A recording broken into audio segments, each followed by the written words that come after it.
Make no mistake, if you're a millennial dad and you have a son, the world hates him. Yeah, kind of harsh to say, but it's true. From society, culture, media, movies, school, politics, and social media, it's all being designed to set your son up for failure. If you don't believe me, just look around you. Not too long ago, we had Gillette commercials showing two boys play fighting and them calling it toxic masculinity. You got schools trying to teach kids about sex at an early age and expose them to stuff that they really shouldn't be exposed to. They're kids. Let them be kids. But for boys especially, they're coming after them hard by trying to make our sons more effeminate. Feminism is being shoved down all of our sons' throats so much to the point that they have no backbone as they get older. A lot of our boys right now don't have the luxury of even having a father in the home. Either the father has bounced or the mother has filed for divorce and they are no longer together.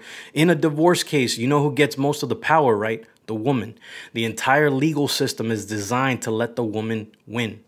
I've witnessed men be accused of rape just so that the woman could win custody of the children, and then after she has custody, drop all the charges. Lied just to get her way and make the dad look like the bad guy. And this is right now, during our current times, millennial dads are facing these types of situations right now. The world hates us, and it hates us this much right now. How much more do you think it's going to hate your son when he gets older? Yet, even with all these obstacles we face as fathers and sons, you can still come out on top.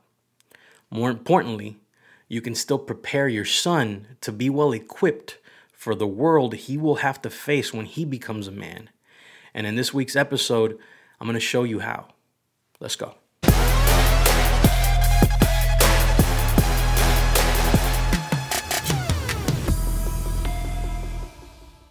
What's going on, fellas? Welcome to Alpha Dad Consulting. I am your host, Vidal, and on this show, we provide you as a millennial dad with the tools and resources you need to create the family life you want.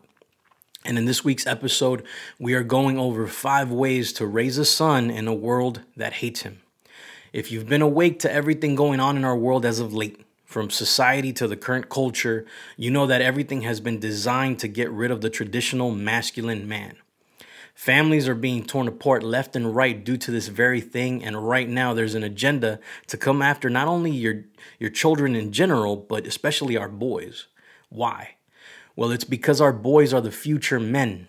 And if the majority of our current men are being weakened, then our future men will be even weaker. I, for one, don't want this to happen. And I'm almost 100% sure that you don't want this to happen either. So let's get into how to combat this. If you have a son and you want to raise him well, the first thing you are going to want to do is number 1, be the dominant influence in his life. This is something that I think fathers overlook. They either don't spend any time with their son because they're working so much, or they allow for the son to be in the company of other people being influenced by them. When your son spends more quality time away from you in the presence of others, your influence over him starts to diminish. To be an influence, you got to be a leader in his life. He has to have a unique level of respect for you as his father, and that respect is earned by what you do, not what you say.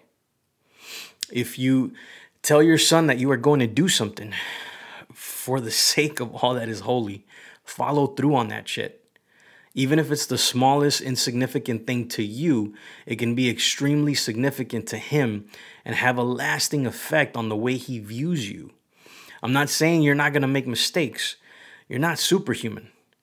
And when those mistakes are made, own it and demonstrate to your son that you're owning your mistake and not repeating it. Now, you do not have the energy to or the time to spend every second of the day with him. Even if you work from home, you still have to work. But if you can involve him in your work in some capacity and show him what you do, he'll respond to that and be influenced by it. If you have vices, more than likely you are controlled by those vices to some degree. You need to check that shit, because that will also have an influence on him, and it may not be the influence that you want. The fathers that usually tell their sons not to drink or smoke tend to be the ones that do it heavily and don't want their sons to follow suit. But 9 times out of 10, the son still emulates the father's vices. Be the most dominant influence in your son's life, but be the right kind of influence. That's going to give him the best shot at navigating the world as a man and paying that forward with his own son. Number 2, mentor him in masculinity. Very simple. Take him under your wing and teach him how to be a man. Don't rely on the public school where they'll put him in a room with a female teacher with pink hair and tattoos and a nose piercing to become your son's mentor. That person is incapable of mentoring your son and has nothing of value to offer him. But your experience and life alone already is filled with so many lessons you can teach him. Show him how to throw a punch, a kick, how to wrestle, how to shoot a freaking gun when he gets old enough. Whatever form of education you can provide him, teach him. He will remember that, and he will remember those moments of mentorship you had with him. It's a shame when you entrust others to do that for your son. You're passing the responsibility to someone else who you have not thoroughly vetted. Someone who is not looking out for your son's best interest, but rather their own. Your son was endowed to you, and he is your responsibility, not someone else's. Now, mentoring him gives you the ability to instill the same core values and beliefs that you have into your son. Oh no, G, do you mean indoctrinate him? Yeah, that's exactly what I mean. You have every right to indoctrinate your child with your core values and beliefs because that is your son. Newsflash, everyone wants to indoctrinate your kids with their values and beliefs, especially those that have forfeited their ability to have kids through their chosen lifestyle. They don't get to tell your kids what they should value and believe unless you allow it. I don't give a fuck who it is, whether it's family, friends, strangers, or the government. You are the father, and that is your son. You want to know what the benefit of having the same core values and beliefs in a household brings? It brings forth unity and peace because whenever there's a disagreement, you all have a common authority in the home that acts as the law you all abide by. There's a reason why societies have law and order, because it allows for a general peace. If tomorrow half of the country wakes up believing that red means go and green means stop, there's going to be a whole lot of accidents tomorrow. I've heard some dads say to me, I'm not going to raise my kids in my particular religion because I want them to choose whatever they want. I don't want to force them. I think that's one of the stupidest approaches because you're setting your kid up for failure. You're depriving them of even having a fundamental belief system that you yourself carry. If your kid decides to be a Buddhist and you're a Christian, you're not going to have the same common authority. When issues come up you and your son will crash. And it will be extremely hard to be a dominant influence in his life at that point. Mentor your son. Don't let others do it for you. Number 3, discipline him. The Bible says, spare the rod, spoil the child. Now, most people take that literally and take it as a license to whoop their kids' butt every chance they get. Lord knows my parents demonstrated that throughout most of my childhood. As time has gone on, though, I've learned that the meaning behind disciplining your child far exceeds punishment. I've also come to find that physical punishment, like they did back in the days, didn't hurt as much as emotional or even psychological forms of punishment. I was horrible as a kid, like the devil incarnate. And no matter how many times my parents whooped me, it didn't really change my behavior. I knew that getting whooped was a quick thing for me. I just had to go through a little bit of pain for a short amount of time, and then I was back on the prowl. When my parents got to the point where they just wouldn't resort to that anymore, right, whooping me, my punishments were more geared towards taking away my liberties, like my video games or my freedom to go out. Those things tend to hurt more than the physical punishment. So when he misbehaves, I encourage you to not resort to the physical kind, especially if you're angry. It's just not a good combo. As far as disciplining your son goes, though, this concept goes beyond punishment. You see, when I talk about disciplining him, I'm talking about instilling healthy habits into your son, like working out and being active. Maybe having your son get into martial arts or sports at a young age, playing an instrument, drawing, writing, reading, whatever the interest is, expose him to these disciplines. And once he finds a few things that he enjoys, keep it consistent. You do this at a young age, and it will provide him with a great foundation of discipline to aid him as a man later in his life. Number 4, train him on money. If you're the type of man that is striving for personal growth and advancement in life, then you will continue to make more money as you get older. Teach your son how to make money. Demonstrate to him how to acquire the right skills to make money as he gets older. If you're like me, you more than likely came from a poor family that lived paycheck to paycheck. And when you saw yourself living that same life, you had an epiphany. And you decided to break the cycle and not repeat the same things your parents did. Along that path, you may have learned some valuable lessons about money. It is important that you pass these lessons on to your son to, at the very least, give him a leg up in life. He won't have to start from scratch like you did. I hated having to learn about finances, budgeting, saving, investing, and credit, all through experience. I mean, I'm grateful for it because it made me grow up quicker. But if I could run that back, I would have rather known ahead of time. It would have saved me a lot of headaches, energy, time, and money. Yet now I have an opportunity to give my son a heads up. And if you're at a point in your life right now where you're trying to raise a son, but money is tight, I want to encourage you to train yourself on money. Read books on the subject and acquire skills that will produce more money for you. As you learn these things and build your wealth, involve your son in the wins. Show him your journey so that he can witness his father's rise to wealth. This is how you manage that work-life balance. Everyone loves to talk about it. Involve your son in your work in some capacity, and you crack the code to the work-life balance dilemma. No longer do you have to choose between one or the other, but you're merging the two for a purpose. I guarantee you that this will make an impact on your son. The other thing I'll mention is that as you attain more wealth, be cautious about just giving your son everything he wants. If you come from a poor background, there will be this urge you'll have to fight against because you're going to think to yourself, hey, I never had these things growing up, so I want to give my son everything I didn't have. That's a bad place to be in because slowly but surely you will turn your son into an ingrate where they will expect to just get whatever they want. Now, life, unfortunately, doesn't work like that.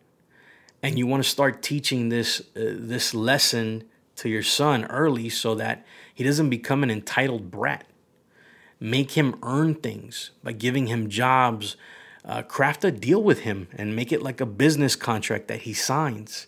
Give him that real world experience that forces him to keep his end of the bargain. Even if it's just chores around the house. Make him earn money for the things he wants. Show him the value of hard work and the responsibility of having a job. If he has that type of experience before he becomes an adult, it will serve him for the rest of his life. Number 5, train him on women. This one is definitely important, but I put this part last on purpose because I'm a big believer in the fact that you should have your shit somewhat together before you bring a woman into the mix. If you've had a good father in your life who influenced you to do what's right through his example, if he taught you how to be a man and instilled good core values and beliefs in you, if he taught you discipline and helped you learn multiple disciplines, and if he taught you how to make money and how to make money work for you instead of you slaving away working for it, then you're ready to attract the right woman. If you can get your son to think with the right head early on, then he'll be ready for the right woman. This is honestly something that as a father scares me. Because you see, feminism and all these other ideologies like communism and socialism and leftism, all the isms you can think of have corrupted our society. You don't have to agree with me on that, but you can't deny that there's truth to this. Right now, there's people out here advocating that men and women are completely equal and interchangeable, and that is just not true. Men and women are biologically different, and they were designed to complement one another. If both the man and the woman are equal, then one of us is not needed. And in large percentage of U.S. households, that person is the father. The father gets removed from the equation because, of course, the woman can do everything, the man can, and better, except when somebody breaks into the house or there's a big-ass cockroach to deal with. There is a blatant attack on men. The entire feminist movement right now is not about equality. It's about making women superior than men. If a woman wants to have an abortion, you get no say in the matter. And if she decides to have that baby and takes your ass to court, you also don't get no say in that matter. The entire system is rigged for you to lose as a man. A lot of men find that out the hard way, and it's hard to watch them go through it. And most men that go through it never marry or have children again because they've seen the evil side of a woman and have witnessed the betrayal and the lengths a woman will go to get what she wants. If you want your son to find a good woman that won't do this to him, then he's going to have to understand how to select the right one. Now, here's a list that will aid him. Number 1, the potential woman needs to be completely aligned with his core values and beliefs. This means religious views, politics, and worldview. There's a reason why you do not want to be unequally yoked. It's because in the long run, it does not work out. At some point, there will be a definitive worldview disagreement that will make your home a living hell, especially if kids are involved. Don't let your son go through that. Number 2, make sure that the potential woman respects you as a man. This is why I say your son should get his money in order first, because that will already make him self-sufficient and a provider. A woman will lose respect for a broke man that cannot provide. And since by nature they are hypergamous, which means that they marry up, she may not even pay attention to you if you don't have your money in order. You always want to make more than your woman, or else slowly but surely she will lose the respect she has for you. On top of that, you want to make sure that the respect extends to the way she speaks to you as well. If she cusses you out or attempts to emasculate you in front of other people, drop her. You don't need her in your life. Number 3, make sure that she is physically, emotionally, spiritually, and intelligently attractive to you. All 4. Not just one or the other. If you settle for just the physical, that will fade over time and your eyes may start wandering elsewhere. That will cause issues because you may act on those wandering eyes if given the chance. Don't put yourself in that spot. Number 4, stay away from single moms and women that put their careers over their families. Oh no, how could you say that, G? Because single moms come with kids that are not yours, which in turn forces you to become the stand-in father. If the dad is not in the picture, you will be forced to discipline that child, and that may be a point of contention for her because at the end of the day, the child is not yours. And if the biological dad is in the picture, you will have to compete. and you will lose every time. Now, am I saying this is the case for every situation? No. There are some single mom relationships that work out, especially if the child is very young and the biological dad is trash. But remember, we're speaking in the context of advising your son. And this is what I will advise my son. Now, with women that place their careers over their families, they tend to exhibit more masculine traits that over time will cause issues for you. She will have trouble letting you take lead, especially if she is used to leading at work in a manager or VP type position. If she views you as an incompetent leader and thinks she can do it better, she will not follow you. It's not worth the fight. Number 5, lastly, do not get with a woman that has a horrible relationship with her father. A father is the first man in a woman's life, and if that relationship is not grounded in love and respect, they will harbor daddy issues and carry those into the relationship. Look for a woman who has an amazing relationship with her father, and if he has already passed away, be wary about how she speaks about him. If she talks about how great of a man he was and how she misses him, that's a great sign. But if she bashes him, even in death, it's time to bounce, son. So that's it, guys. That's all I have for you in this week's episode. As always, I want to thank you for tuning in. And if you got value from this, please share it with someone that needs it. If you're watching on YouTube, like and subscribe so you don't miss out on when we drop new episodes. And if you're listening on the podcast, consider leaving me a review, as that helps me out a lot. All right, my fellow Alpha Dad, I'll catch you on the next one.